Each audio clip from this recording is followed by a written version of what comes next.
So before we bring in our guest today, we have a very special guest. What's your name? Charles, Charles, how old are you? 8 years old. 8 years old. And we're going to have your mom on the podcast today. So before I get to talk to her, which I'm so excited about, can you tell me, what do you think about your mom working? I really like it. You like it? How come? She makes a lot of money. She makes a lot of money. That's great. And it sounds to me like you also have plans. Are you a songwriter? Yeah. Do you want to just give us, sing a little bit of one of your songs? I make some songs with my cousin and his cousin, and we record it on his iPad, and then we make our own songs. I think that is so awesome. You're starting very young. I think you're going to be a big success. Do you want to sing a little bit of one of your songs today? Can you just sing it? Right now? You want to? Okay. Go So ahead. we have this song. It's called "Skip the Line," and we all it was our first song that we ever made. Great. How does it go? Skip the line, skip the line. Skip the line, skip the line, baby. Skip the line, skip the line. Skip the line, skip the line. Charles, that is amazing. I think you have a very bright future ahead. I'm so happy that you were here today. Welcome to Chapters by Propel, where we take a peek into the real lives of trailblazing community women with a mix of honesty, humor, and inspiration. I'm your host, Melanie Kuehl, and this is just part of the story. I am so excited to have our guest with us today. We have someone who is a household name and is really a powerhouse. She's a mom. She runs an amazing business, and I am genuinely so happy you're here and so excited to talk to Jennifer Nisan, Front Row Live. So thank you, Jen, for being here. Thank you for having me. Just in case there's anyone in the world who doesn't know who you are, can you just tell us who are you and what do you do? Yes, so my name is Jennifer Nisan, and I run a luxury fashion sourcing concierge on Instagram. It's called Front Row Live. People call me, message me, text me. Best form of communication is DM, but people message me all the time looking for something that's either sold out or they can't get their hands on it. And really with time, I've built this structure where I even post to my story every day, and people just see things and swipe up and say, okay, I want it. Can you get it for me? Can you help me find this? It became a way to bring luxury fashion all to the tap of a finger. So it's very smooth, very easy to buy designer items, and you don't have to leave your house, and you're not going to the store.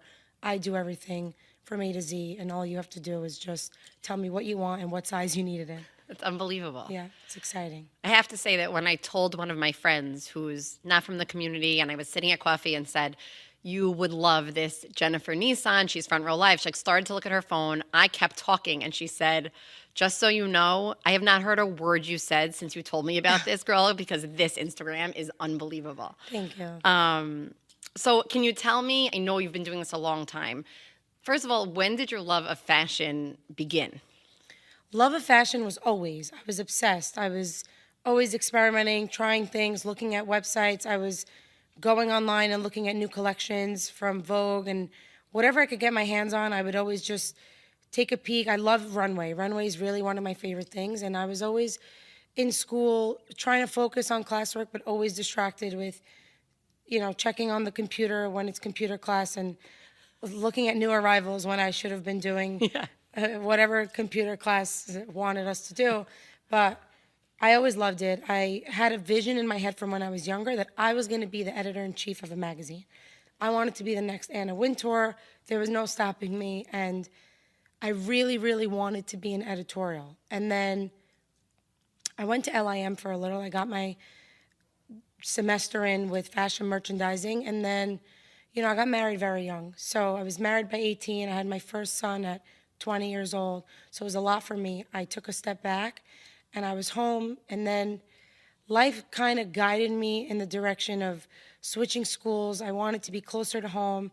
I ended up doing undergrad nearby, something general studies, and then I got my master's in social work at NYU. Oh, wow. Which was a total, 180. And I just figured, with the kids at home, I wanted to be present, be there more. And that's kind of just the way life took me. And I always was thinking, like, what am I going to do?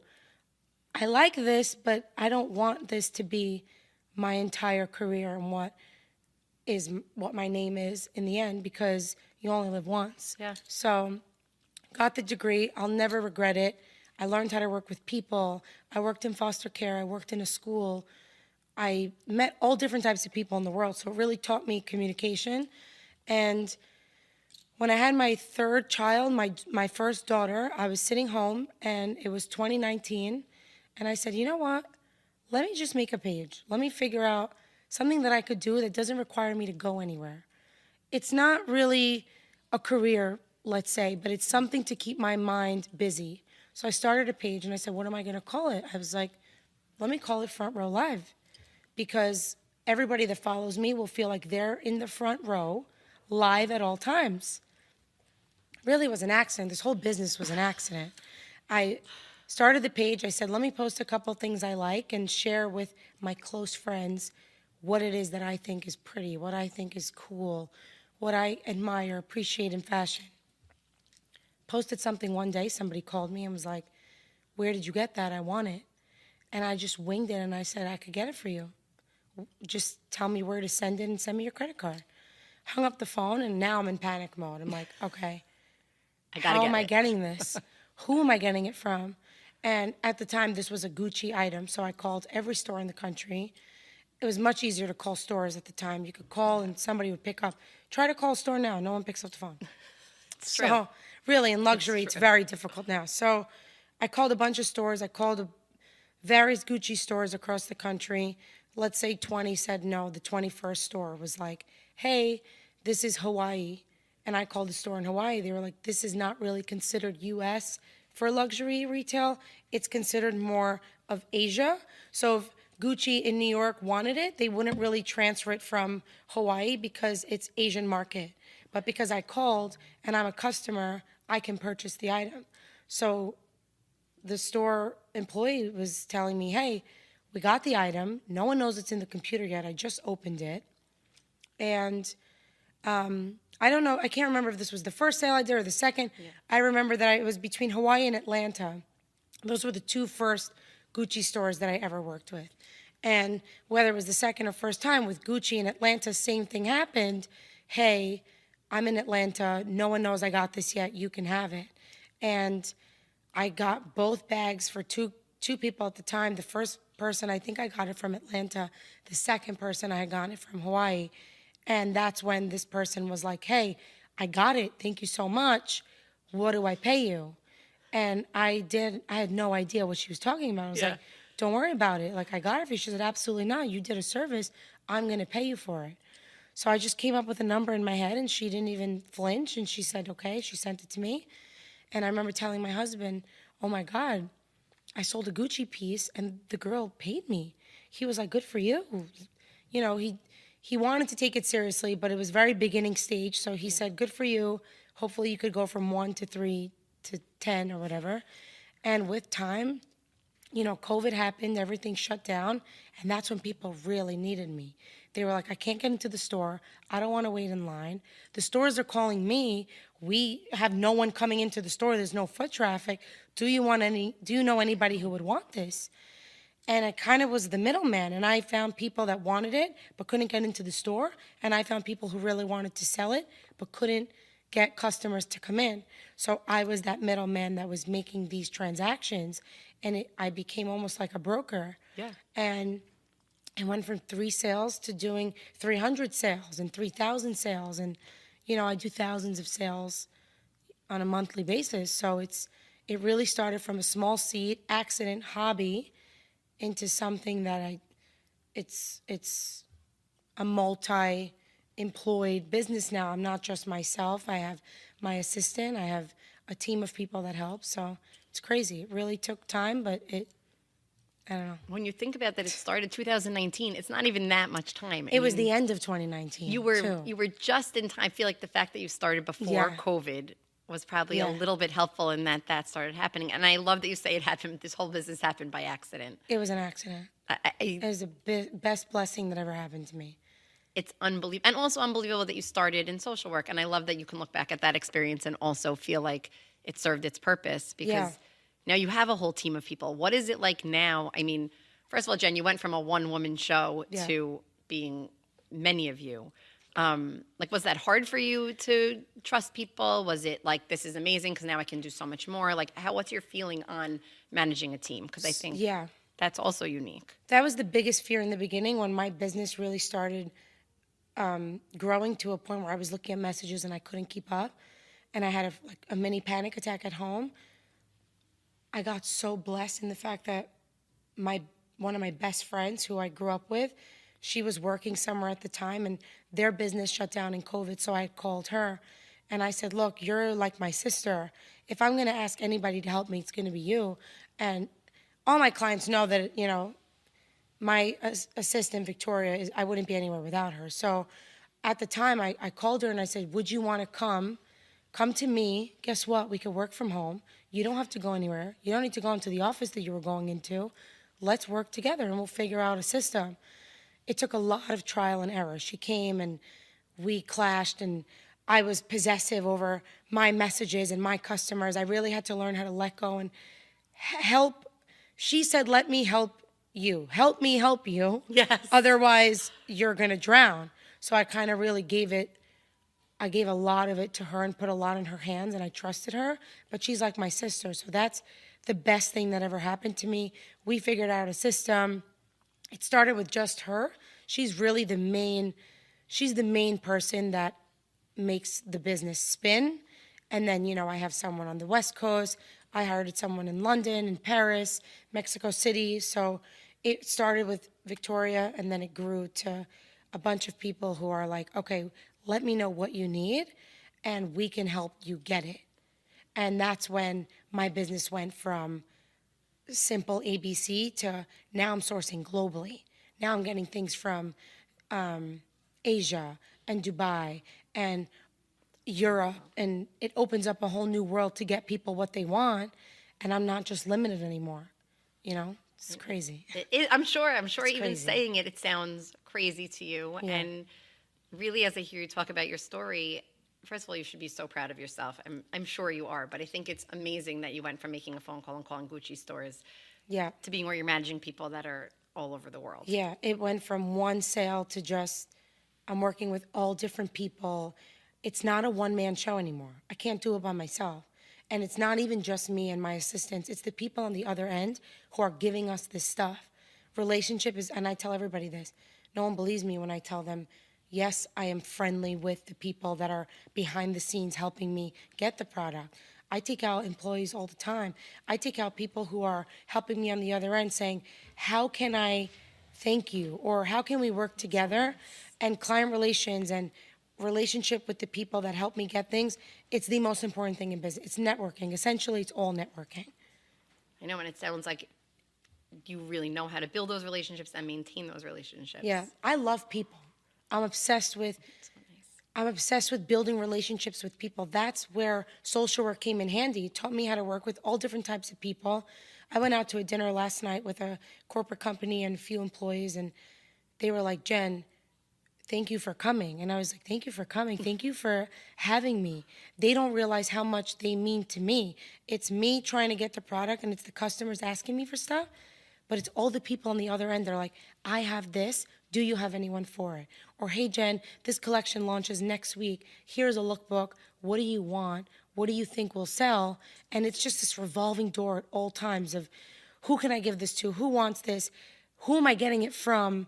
It's just one big circle of people, and we all work together. No one's better than anyone else. We all are on the same level. I think also that humility is why people probably do love working with you. Saying people get so big that sometimes they don't keep that, and it sounds like you're so grateful and appreciative of everyone who's helping you do what you do. It's just like we all start somewhere. I can't do, I'm here now, or I can't snub. I don't know how to. I don't know how to say no.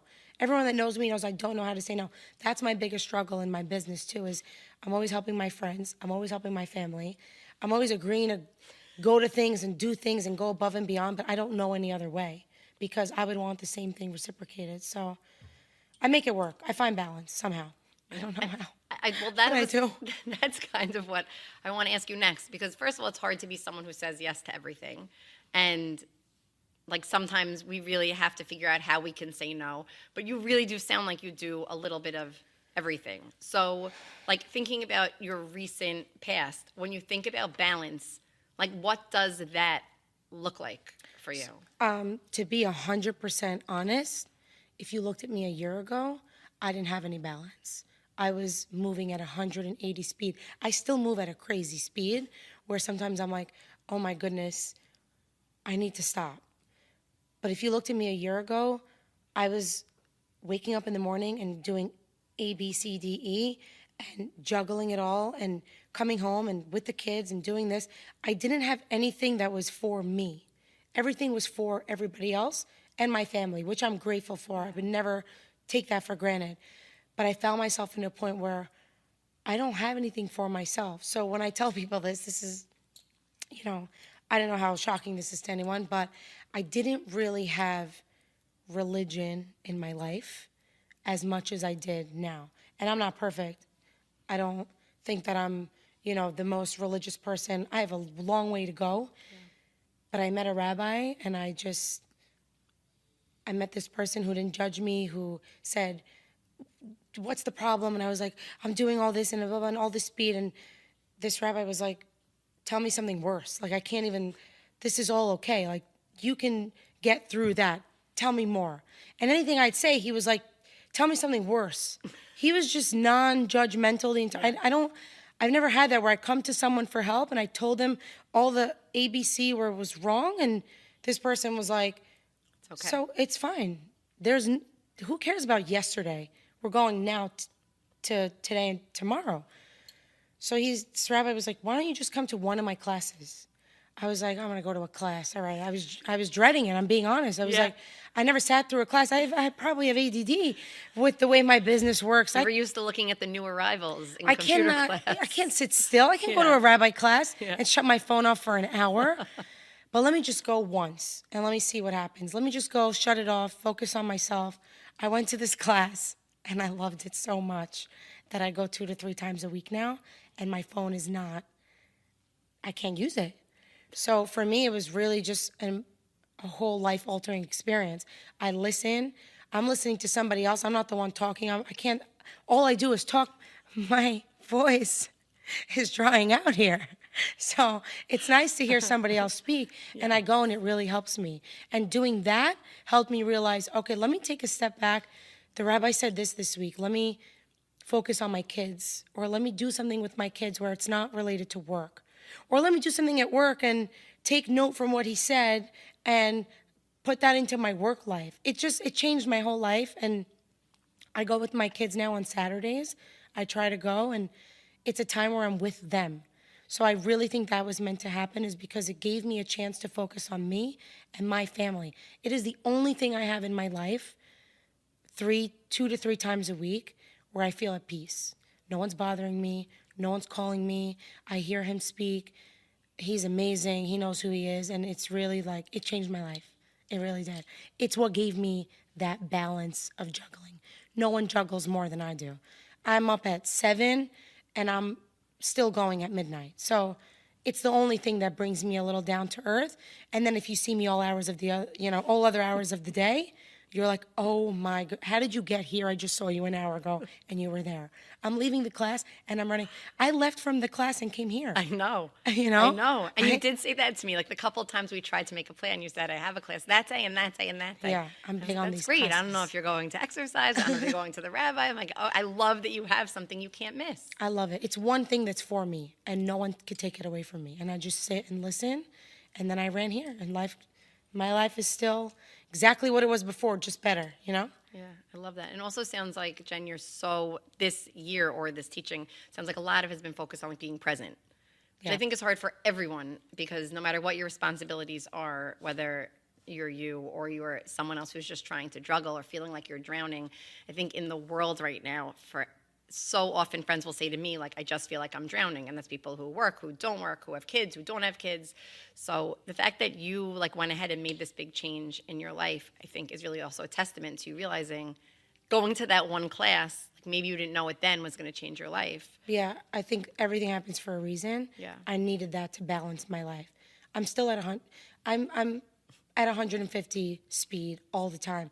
I can fly home from a different country and take the suitcases to my kids' school, leave it in the lobby, go to their play, and then take the suitcases back home, and then I unpack. Or Thursday, I'm with, I'm in a meeting and I do the class, then I go to a meeting, and then the next morning I'm on a flight to Dallas for a client, and then I'm back Sunday morning. So it's just spinning at all times. But I tried to stop it, and I think I was going crazy. So this works for me. Yes. I'm good at this speed. And I was just going to say, it sounds like your personality lends itself to what you're doing. Like, do you Yeah. feel like there are certain things about your personality that make this perfect for you?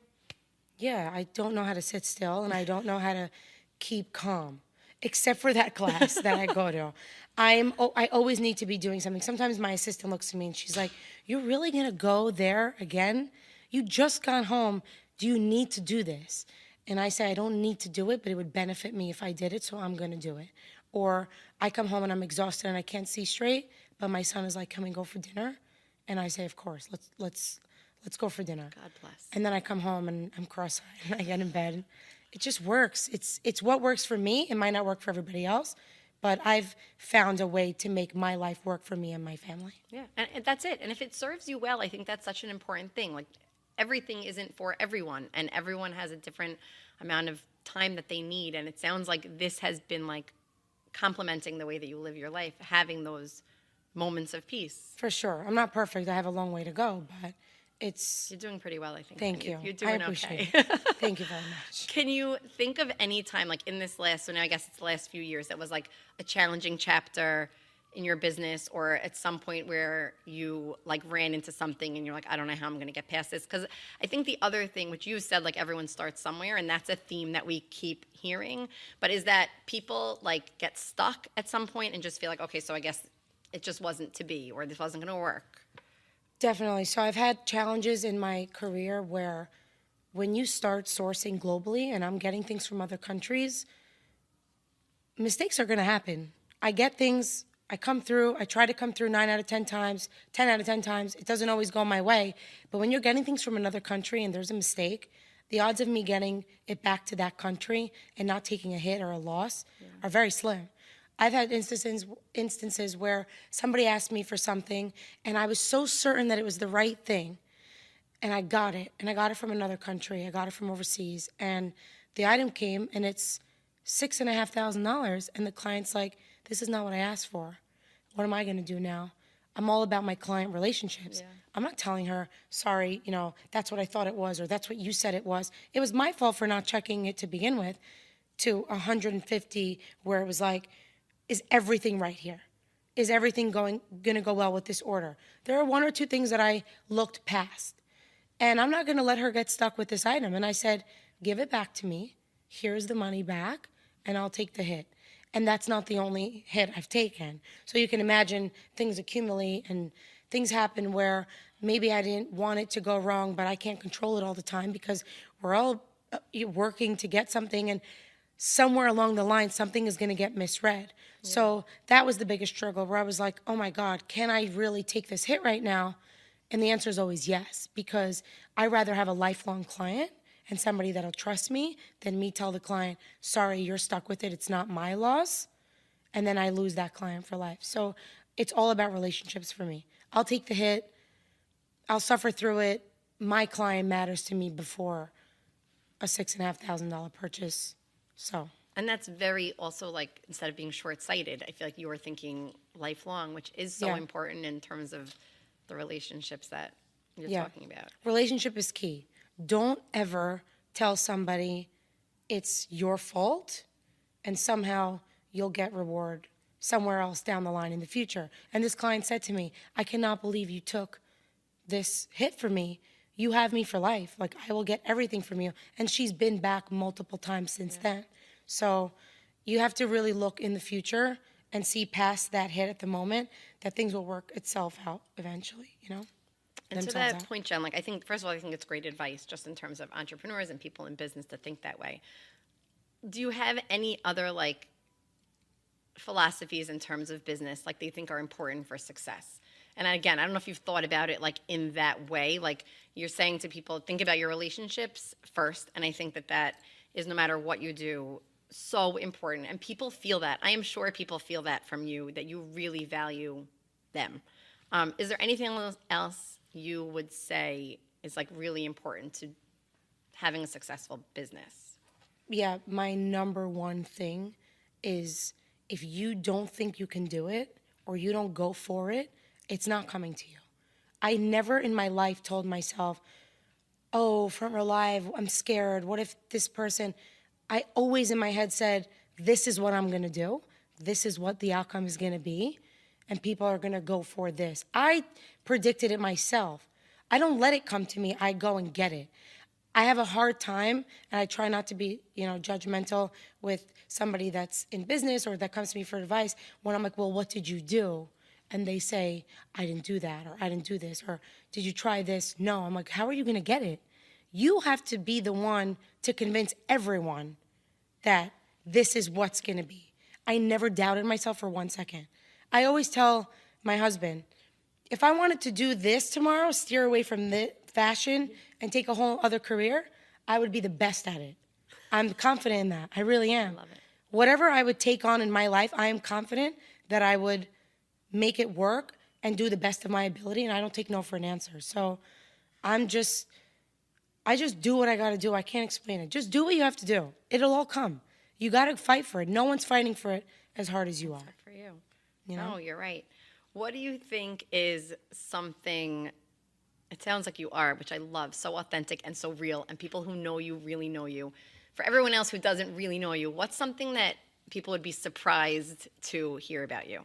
It could be business or not, but is there anything that like we would find out, like, oh my gosh, I can't believe Jen Nisan, she does that, or she, I don't know. Yeah. I think people would be surprised to know how sensitive I am and how it takes over my emotions sometimes, my ability to function. If something goes wrong or somebody says something to hurt or embarrass or attack my character or my business, I completely go into shutdown mode. I can't function. I can't speak. I can't be myself. I completely close off. So if something happens to me and someone's like, well, you, and this, and they go for my character, I lose sleep. It's a problem. It's the worst thing is how big of a people pleaser I am. I just want everyone around me to be happy and like me and only have good things to say about me. And that's not always going to be the case. Right. I had to learn that the hard way. So if I see something that's not the way I want to be portrayed regarding me or my business, I go into full-blown panic mode. And I need to work on that. That's what people would be surprised. I look confident, but I could shut down really quick. I was just going to say, you sound like you're confident, Yeah. but also we're all growing and changing Yeah. and doing, and also being self-aware and knowing what we have to work on is, I feel like, half the battle. Yeah, like people would probably not think, oh, wow, Jen cried herself to sleep that night because somebody offended her or said something that made her feel that she was in the wrong or whatever.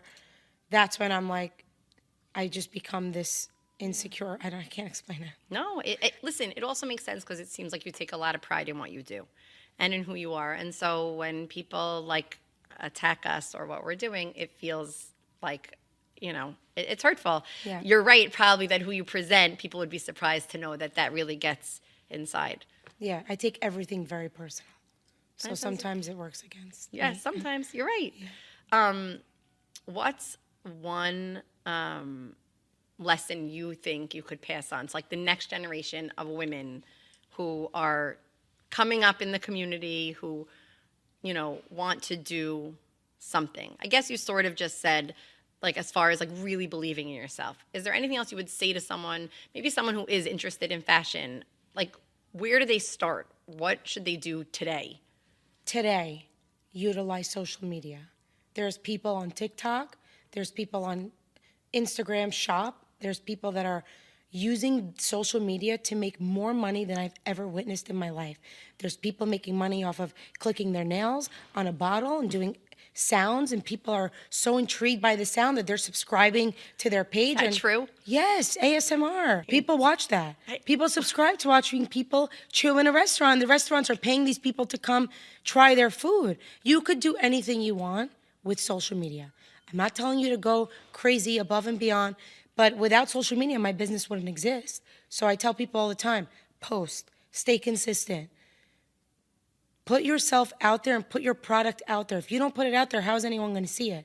Back in the day, it was hard. Now it's easy. Post it, snap of a finger, and you're making money now. Subscriptions, all this stuff. People are making money at 18 years old, more money than the average 40-year-old that's been working all their life to get to a career or a business.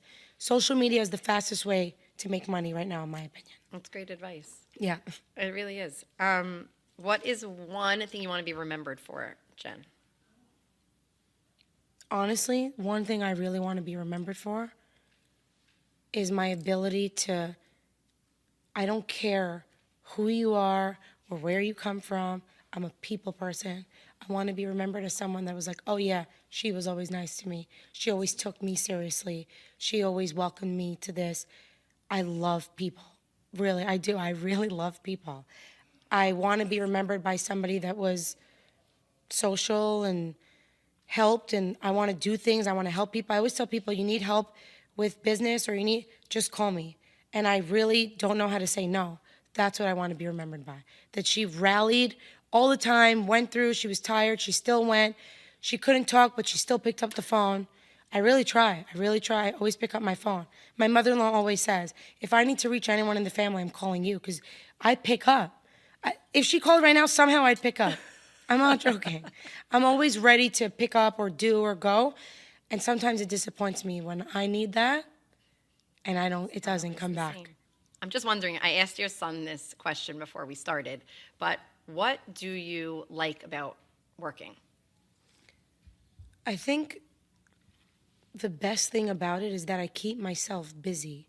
I'm not good with doing nothing. I can't. It's not in my DNA. I just can't. The makeup that I have, I just can't sit still and do nothing. So for me, work keeps me busy, my brain active. It gives me a purpose. Other than my kids and my family, work is really my purpose. It's my life. I've made it my life. So for me, it keeps me alive. That's what I like about working, is it literally keeps me alive. My kids, my family, and my job keeps me alive. That's great. And Yeah. then it's both are a great purpose. Yeah. So now thinking about, we talked about where you came from. So now thinking about your next chapter, what comes next for Jennifer Nisan, Front Row Live? I always think about this. For me, in my head, I always think once I'm able to either put my feet up and have a team to have it run without me to a point where I could take a step back, that's when I'll know that, okay, I'm ready, I'm in a good place. So the goal for me is to grow to a point where, yes, I'm involved, but I'm able to take a step back. And right now I'm like, what's happening? What's going on? I can't, it's my baby. Front Row Live is my baby. So I want it to grow and I want to watch it grow and then get it to a point where, wow, I built that. And one day my daughters can take over and I'll teach them everything and it'll be like my little Front Row Live queens helping me. And I'll say, I'm going on vacation, guys. You have fun. I trust you. And teaching them the tools to help me one day have this big business basically run on its own for itself. And I'd love in 5 to 10 years from now to focus more on myself and my image with the brand too. I took a step back. I kind of let like the products sell and whatever. I would love to get to a point where people see things on me and they're like, what's Jen wearing today? What's Jen buying? I'd love to focus more on, I'm not saying I want to be an influencer, but influence people and connect myself and my personality more, where people could see me, get to know me, see my life, film more of my life. I'd love for people to see what really is behind Front Row Live. that's my next step too. I'm dying for people to just see me in action, see what I'm doing. And I do that. I did that. But I took a step back too because my kids are still small. So it's hard for me to juggle all of that. Once they're settled and they're, at a point where they're less dependent, that's when I could focus on myself and my image more and showing people what I'm about aside from Feldman Live and inspiring them to do better, be better, shop and see what I'm buying and if they like the same, something of that sort, I guess. Well, I think that you have wonderful goals. And I think that more importantly, you're already doing a lot of what you think is ahead of you. I think that you're already inspiring a lot of people. I know that people look to you and think that it's amazing that you are somebody who does have 4 young children and also is able to be so involved in your business and that you're able to be a present friend and family member. I mean, I guess a lot of it does come from you saying yes all the time. It's a good thing to know. I'm glad to know if I ask you something, you'll say yes. I won't be the one to say no. But I know you want to look back in 5 or 10 years and look at what you built, but I hope that you take the time for yourself to look at what you've already built because it is really, really so incredible.